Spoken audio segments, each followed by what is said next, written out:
బిడ్డవమ్మా బాధపడకమ్మా నీవు దిగులు చెందకమ్మా మాగంటి సునీతమ్మా నువ్వు మా ఇంటి మనిషివమ్మా బాధపడకమ్మా నీవు దిగులు చెందకమ్మా మాగంటి సునీతమ్మా మా ఆడబిడ్డవమ్మా బాధపడకమ్మా నీవు దిగులు చెందకమ్మా మాగంటి సునీతమ్మా నువ్వు మా ఇంటి మనిషివమ్మా బాధపడకమ్మా నీవు దిగులు చెందకమ్మా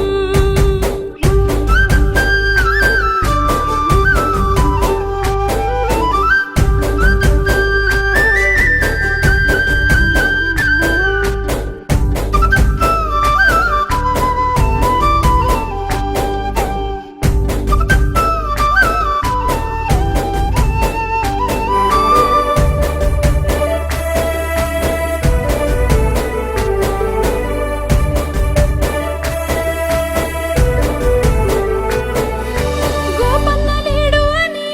అమ్మ గోసలే పడుతున్నావా నీ వల్ల కాదు అని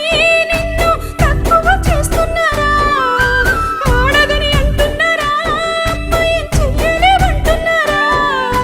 గోపన్న నీడలో మీరు చేసిన మేలు తెలవదనుకుంటున్నారా వాళ్ళను నమ్ముతామనుకున్నారా మాగంటి సునీతమ్మ